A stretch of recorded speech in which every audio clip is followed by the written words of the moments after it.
이 자리를 빌어서 감사의 말씀 드리는 것은요, 청년들하고 지난 일주일 동안 세부로 비전 트립을 잘 다녀왔습니다. 기도해 주시고 또 관심 가져주시고 후원해 주셔서 너무나도 감사드립니다.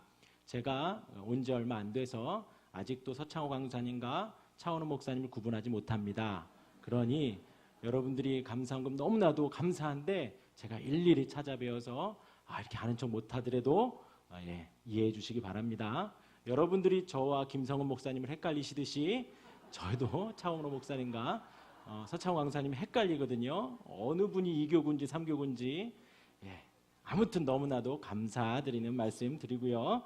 우리 청년들이 또 내년에도 후년에도 앞으로도 세계를 향해서 지평을 넓혀갈 수 있도록 계속해서 기도해 주시고 관심 가져주시고 후원해 주시기 바랍니다. 네, 설교 다 했습니다.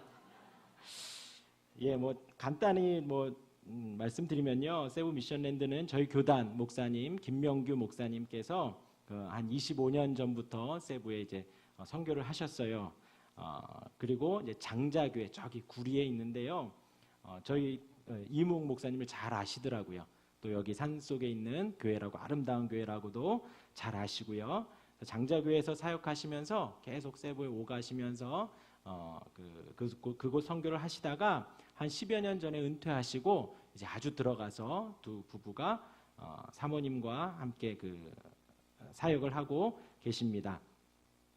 그래서 저희 많은 사랑을 모아주셔서 전달해 드리니까 너무 감사하다고, 정말 감사하다고, 지금 되게 어려운 시기를 지내고 있었는데 저희 청년들의 방문이 또 우이제일교회의 사랑이 많은 위로가 되고 큰 힘이 되었다고 감사 인사를 전해 주셨습니다. 그리고 오늘 말씀으로 돌아와서요, 오늘 이제 고린도전서 15장 말씀입니다. 바울의 모든 서신 중에서 이제 바울의 고린도전서 오늘 15장이 부활에 대해서 집중적으로 전하고 있는 말씀입니다. 그래서 고린도전서 13장이 이제 사랑장이고 15장이 부활장이라고 할 정도로 부활에 대해서 되게 잘 세세하게 그리고 논리정연하게 잘 증거하고 있는 장이 오늘 15장입니다.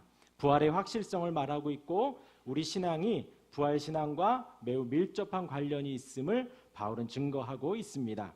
또 우리가 지키는 주일이 곧 부활을 기념해서 예배하고 있죠. 그래서 우리는 매 주일을 부활주일로 감사하며 하나님께 예배하고 있습니다.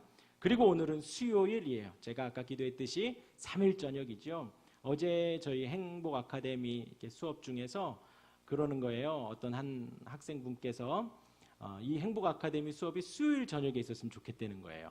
왜냐하면 그분은 수요 예배를 안 나오시거든요. 안 나오시는데 월요일 화요일 막 열심히 일하다가 수요일 저녁에 딱 와서 행복 아카데미 하면 너무나도 좋겠대요. 그래서 제가 뭐라 그랬겠어요? 그냥 지그시 바라봤습니다. 수요 예배 나오면 되는 것을. 그렇죠? 남자분이었어요. 모르셔도 되고요. 아무튼 오늘 수요일 저녁이 우리에게도 우리가 신앙생활에 가는데 저조차도 되게 중요한 것 같습니다. 한 주를 사는 이제 우리에게 오늘 저녁에 부활에 대해서 한 번 더 생각을 해볼 필요가 있어서 오늘 이 말씀을 이제 선택을 했습니다. 오늘 이제 문단을 나누면요, 1절부터 우리가 19절까지 읽었는데요, 1절부터 4절까지의 말씀 속에서 이제 제가 소제목을 붙여보기를 성경대로라고 한번 붙여봤습니다. 우리 1절 하고 2절을 같이 읽어보겠습니다. 시작. 형제들아, 내가 너희에게 전한 복음을 너희로 알게 하노니 이는 너희가 받은 것이요 또 그 가운데에 선 것이라. 너희가 만일 나의 전한 그 말을 굳게 지키고 헛되이 믿지 아니하였으면 이로 말미암아 구원을 얻으리라. 이제 15장이 시작되면서 바울이 두 가지를 강조를 하는데 뭐냐면 내가 너희에게 전한 복음, 그리고 2절에도 너희가 만일 나의 전한 그 말이라는 거예요. 이제부터 부활에 대한 말씀을 이제 바울이 이야기를 하는데, 바울이 여태까지 계속해서 전하고 계속해서 가르치고 계속해서 알게 하고 굳건하게 한 그것, 그것을 2장 2절 마지막에 뭐라 그러냐면 그 말을 굳게 지키고 헛되이 믿지 아니하면 이로 말미암아 구원을 얻을 것이다 라는 거예요. 지금 바울이 고린도 교인들에게 성도들에게 계속해서 가르친 게 있었다라는 거예요. 여기 말씀에 보면 내가 너희에게 전한 복음을 너희로 알게 한다라는 단어가 바울이 적극적으로 막 가르치는 거예요. 제발 좀 깨달았으면 알았으면 하는 그 간절함을 가지고 막 강조해서 말하는 그런 단어로 지금 너희로 알게 하노니라는 거예요. 지금 바울이 계속해서 고린도 성도들에게 가르치고 있는 것이 있다라는 거죠. 그리고 3절 4절 읽겠습니다. 시작. 내가 받은 것을 먼저 너에게 전하였노니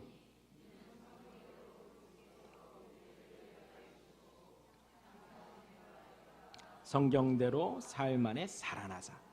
바울이 가르치고 강조하고 알게 한 것이 무엇이냐면, 전한 것이 무엇이냐면 3절에 성경대로 그리스도께서 우리 죄를 위해서 죽으셨다라는 거예요. 아멘이죠. 예수님이 2000년 전 이 땅에 오셔서 십자가를 지고 돌아가셨습니다. 왜요? 우리 죄를 지시고요.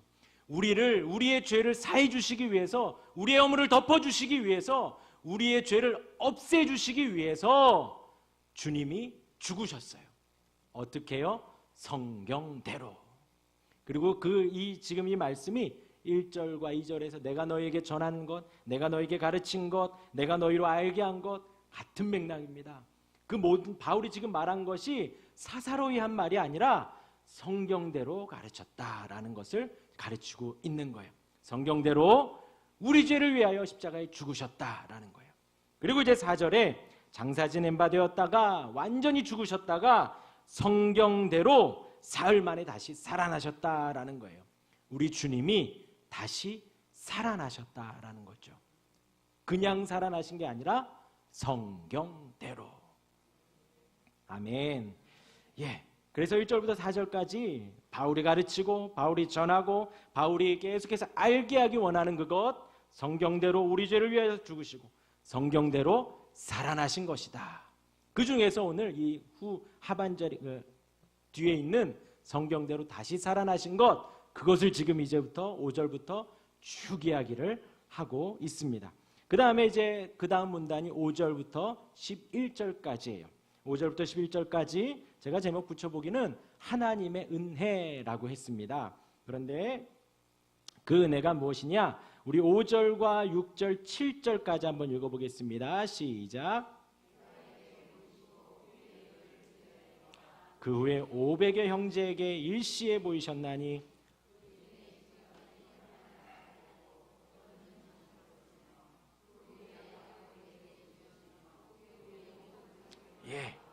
주님이 성경대로 다시 살아나셨는데 그냥 살아나셨다더라, 살아나셨을걸, 어떤 그런 이야기를 하는 것이 아니라 바울이 증인을 지금 대고 있는 거예요. 게바에게 보이셨다. 게바와는 같이 사도행전 10장 41절에 보면 음식을 먹기도 했던 그 베드로, 게바에게도 보이셨고, 또 후에 12 제자에게도 보이셨고, 그 다음 6절에 그 후에 500여 형제에게 이것은 대중적으로 보이셨다라는 거예요. 어떻게 보면 베드로는 수제자니까 베드로에게만 보이셨다. 베드로 수제자니까 둘이 입 맞추면 그럴 수 있죠. 12 제자도 마찬가지죠. 3년 같이 따라다녔던 사람들인데 뭐 입 맞출 수 있죠. 그런데 지금 6절에서 그 후에 500여 형제에게 일시에 보이셨다. 대중적으로 예수님의 부활하신 사건을 모두가 다 봤다라는 거예요. 그리고 그 중에 지금까지 대반이나 살아있고 어떤 이는 잠들었으며, 설교 준비하다 제가 이 잠들었으며가 너무나도 은혜가 됐어요. 지금 무슨 말이에요? 설교 중에 졸고 있다는 거예요? 아니에요. 왜? 주님의 부활을 보고도 죽은 사람들인데 성경은 잠들었다라고 표현을 하는 거예요. 오늘 이제 우리가 부활에 대해서 제가 말씀을 드릴 건데, 우리에게 있어서의 죽음은 그냥 잠드는 거예요. 편안히 잠드시길 바랍니다. 앉아야지 이제부터. 얼마나 은혜로워요. 성경이 크리스찬들 우리의 죽음을 잠들었다라고 증거하는 거예요. 하나님을 믿는, 예수님을 믿는 자들에게는 죽음이 없다는 거예요. 잠들었다가 영원한 생명으로 나아간다는 거죠. 우리에겐 죽음이 없습니다. 희망을 가지시고 소망을 가지시고 잠들지 마시길 바랍니다. 오래오래 깨어 있으시길. 잠들었다라고 표현을 하고 있습니다. 그 후에 야고보에게 보이셨으며, 야고보는 예수님의 동생이지요. 그 혈육까지도 보이셨다라는. 그 후에 모든 사도, 아까는 12제자라고 했죠. 따라다니던 제자, 그리고 그 제자가 아니라 바나바와 같은 사도라 칭하는 사람들이 있었는데 그 사도들에게도 보이셨다. 그래서 부활은 사실이다, 거짓이다? 사실이다 라고 지금 바울이 증거하고 있습니다. 그리고 나서 8절에 맨 나중에 만삭되지 못하여 난 자 같은 내게도 보이셨느니라, 나에게도 보이셨다 라고 하고, 이제 9절, 10절, 11절, 이제 10절 말씀 한번 읽어보겠습니다. 시작.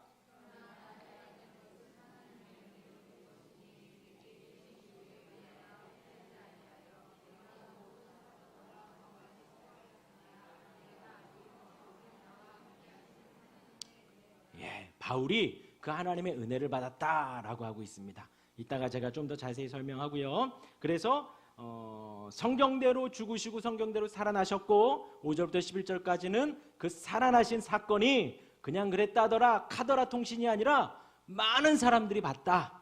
그리고 나에게도 주님이 보여주셨다라고 11절까지 이야기를 하고 있습니다. 그리고 오늘 12절부터 19절까지는 그 부활에 대해서 부활이 없으면 우리의 믿음이 헛것이다 라고 강조하고 있습니다. 부활신앙이 얼마나 중요한지, 우리의 신앙이 헛되이 될 정도로 부활신앙이 중요하다라는 걸 12절부터 19절까지 이야기합니다. 우리 12절 같이 읽어보겠습니다.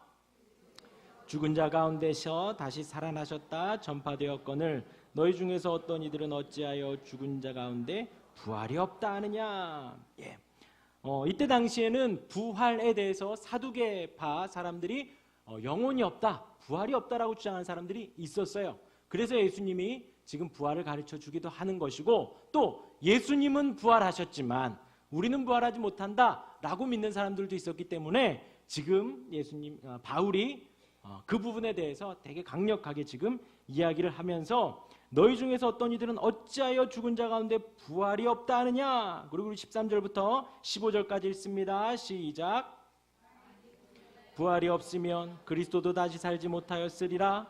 그리스도께서 만일 다시 살지 못하였으면 우리의 전파하는 것도 헛것이요 또 너희 믿음도 헛것이며, 또 우리가 하나님의 거짓 증인으로 발견되리니 우리가 하나님이 그리스도를 다시 살리셨다고 증거하였음이라. 만일 죽은 자가 다시 사는 것이 없으면 하나님이 그리스도를 다시 살리시지 아니하였으리라. 헛것이요 헛것이요. 부활을 믿지 않으면, 부활이 없다면 우리의 믿음이, 우리의 신앙이 헛되다, 필요 없다라고 강하게 지금 이야기를 하고 있습니다. 그러면서 우리 17절부터 마지막 절까지 읽도록 하겠습니다. 그리스도께서 다시 사신 것이 없으면 너희의 믿음도 헛되고 너희가 여전히 죄 가운데 있을 것이요 또한 그리스도 안에서 잠자는 자도 망하였으리니 만일 그리스도 안에서 우리의 바라는 것 다만 이 생뿐이면 모든 사람 가운데 우리가 더욱 불쌍한 자리라. 만약에 부활이 없다면 우리의 신앙이 헛되는데, 어느 정도로 헛되냐면 여전히 죄 가운데 있다라는 거예요.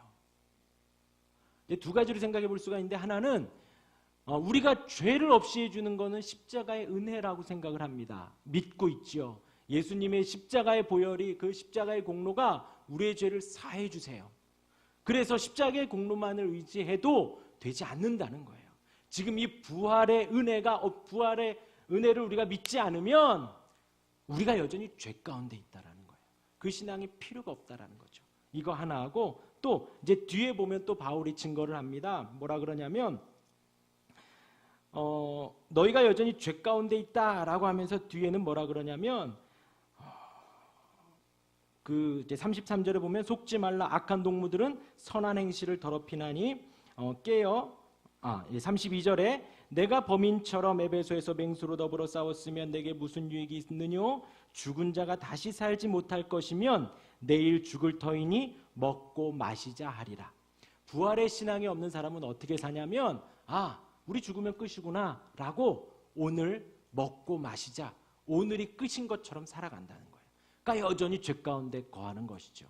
부활의 신앙이 없다면 우리가 이렇게 살아갈 수밖에 없다는 거예요. 우리가 아까도 말씀드렸지만 우리는 부활이 있기 때문에 우리가 죽어도 잠자는 것인 거예요. 잠자다 다시 깨니까요. 그런데 부활의 신앙이 없으면 그냥 죽는 거기 때문에 내일 죽으면 끝이구나, 오늘 하루를 즐기자, 오늘 하루 마음대로 살아가자, 죄 가운데 거하게 된다는 것입니다. 지금 바울이 그럴 정도로 부활의 신앙이 너무나도 중요하다, 너무나도 중요하다 계속해서 강조를 하고 있습니다. 오늘 여기까지의 말씀에서 이제 두 가지를 제가 말씀을 드리고자 합니다. 하나는 하나님의 은혜입니다. 아까 제가 10절을 읽고서 이따가 설명드린다고 했죠. 다시 한번 10절을 제가 읽어드리면 이제 8절에 맨 나중에 만삭되지 못하여 난 자 내게도 보이셨다 라는 말씀이 8절에 마무리가 돼요. 그리고 나서 나는 사도 중에 지극히 작은 자라. 내가 하나님의 교회를 핍박하였으므로 사도라 칭함받기를 감당치 못한다. 지금 본인에 대해서 계속해서 말하는 거예요. 어떻게 말해요? 지금 나는 만삭되지 못하여 났어. 나는 사도 중에서 지극히 작은 자야. 어느 정도냐면 교회를 핍박할 정도, 그리스도인들을 다 죽이러 다닐 정도로 교회를 무너뜨리려고 했던 정말 보잘것없고 부족하고 허물 많은 이 바울, 내게도 보이셨다라는 거예요. 그리고 나서 10절이 그러나 나의 나된 것은 하나님의 은혜로 된 것이다 라는 거예요. 이 나된 은혜가 지금 문맥상에서 보면 게바에게 보이시고 12제자에게 보이시고 500의 형제에게 보이셨다라는 그 은혜를 말하는 거예요. 지금 바울의 보잘것없고 부족하고 연약하고 교회를 핍박하고 욕했던 그런 정말 그런 모습인데 은혜를 받았어요. 어떤 은혜요? 부활하신 주님을 만나는 은혜를 받았다는 거예요. 다시 살아나신 주님을 만나고 다시 살아나신 주님을 볼 수 있는 그 은혜를 맛보았다라는 거예요. 그런 부족한 나에게도 주님이 나에게 보여주셨다라는 것입니다. 그것이 지금 바울이 고백하는 하나님의 은혜인 것입니다. 그리고 그 은혜가 우리가 받아야 할 은혜인 거예요. 바로 부활의 주님을 만나야 된다는 것이죠. 다시 살아나셨기 때문에 우리도 만날 수 있습니다. 물론 지금 주님은 승천하셔서 하나님 보좌 우편에서 우리를 위해서 간구하고 계시죠. 그리고 승천하시면서 약속하신 보혜사 성령님이 지금 우리와 함께 하십니다. 지금 우리와 함께 하시는 분은 예수님이 아니라 성령 하나님이신 거예요. 성령 하나님이 부활하신 주님을 우리에게 생생하게 가르쳐 주시는 거예요. 우리로 만나게 해주시고 우리로 볼 수 있게, 우리로 들을 수 있게 성령 하나님께서 우리에게 증거하고 계신다라는 거예요. 성경을 아무리 읽고 예배를 아무리 많이 한다고 해서 그 주님을 만날 수 있는 것이 아니에요. 하나님이 보여주시고 지금 여기도 게바에게 보이시고 12제자에게와 형제에게 일시에 보이셨고 해요. 이들이 본 게 아니라 보여주신 거거든요. 우리의 신앙도 마찬가지예요. 우리가 아무리 하나님을 찾으려고 해도 우리의 악한 눈과 악한 귀는 하나님을 찾을 수가 없다는 거예요. 하나님을 만나고 싶다고 아무리 우리가 두들겨도 하나님이 만나주시지 않으면 우리는 만날 수가 없다라는 것입니다. 주님이 부활의 주님을 우리에게 가르쳐 주시고 똑같이 바울에게 보여주셨던 그 주님이 우리에게도 보여주셔야 된다는 거죠. 우리가 받아야 할 그 하나님의 은혜가 부활의 주님을 만나는 은혜인 거예요.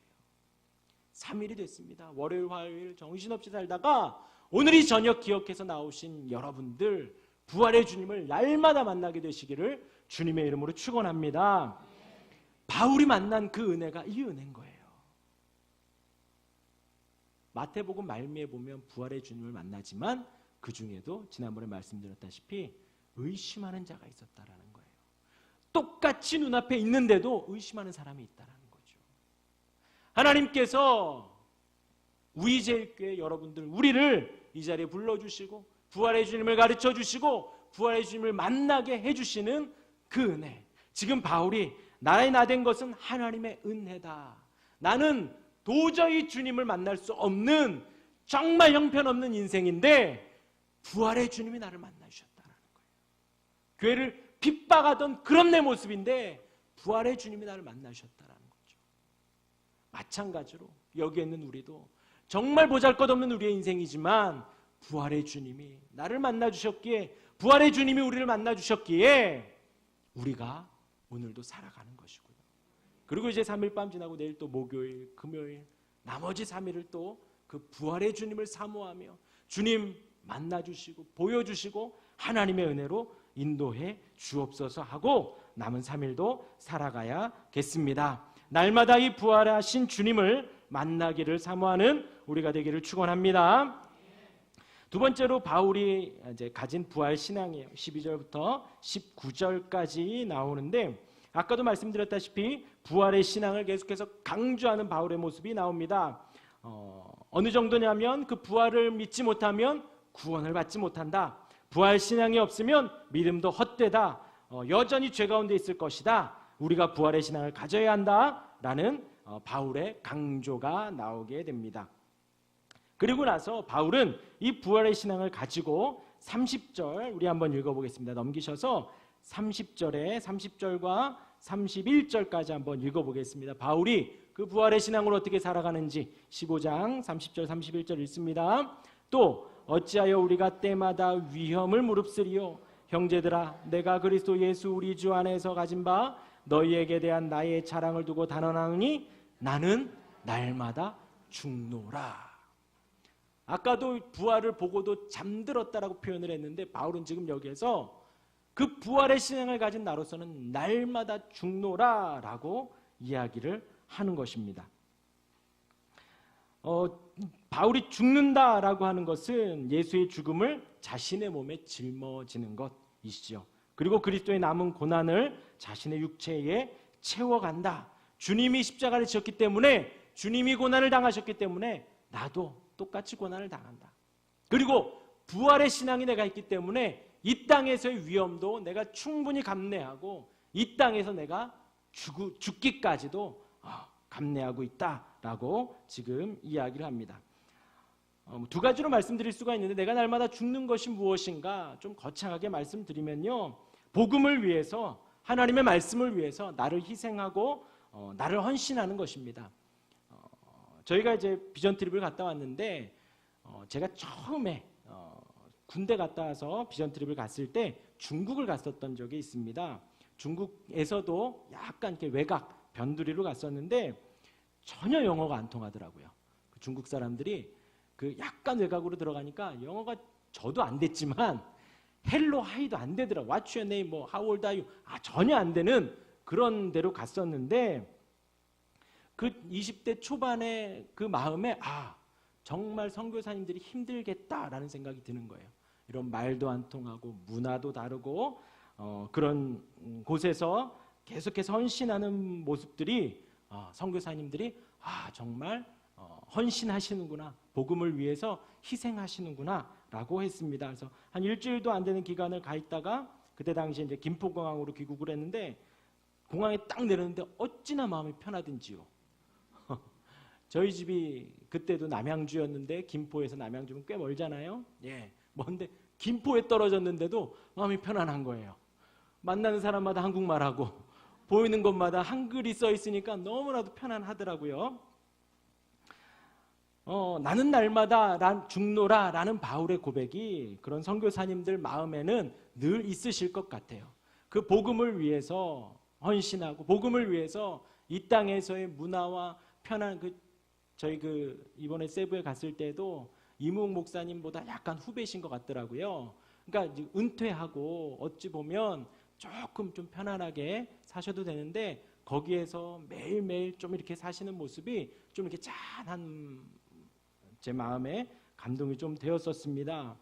나는 날마다 죽노라 라는 어떤 좀 거창한 표현에는 그런 복음을 위해서 하나님의 말씀을 위해서 또 교회를 세우기 위해서 자신의 모든 편안함과 안위를 포기하고 헌신하는 그런 분들이 아닐까라고 생각이 되어집니다. 그리고 또 거창하게 표현을 했고 또 작게 표현을 하면 복음을 위해서, 하나님 말씀을 위해서 나는 날마다 죽는다라는 것, 여기 계신 분들 뭐 오늘 수요일 저녁 아까도 말씀드렸지만 월요일 화요일 열심히 일하고 오늘 저녁은 좀 TV 보며 쉬고 침대 뭐 소파에 누워서 쉬고 싶지만 이렇게 예배에 나오고 하나님을 예배하고 말씀 가운데 있고 찬송하고 하나님을 만나고 싶은 이 자리로 나오는 것도 나는 날마다 죽노라 라는 것일 수 있을 것 같습니다. 그리고 아까 우리 김성원 목사님과 함께 고백했던 행복이라는 찬양도, 내가 눈물 흘리고 억울한 일 많지만 감사하며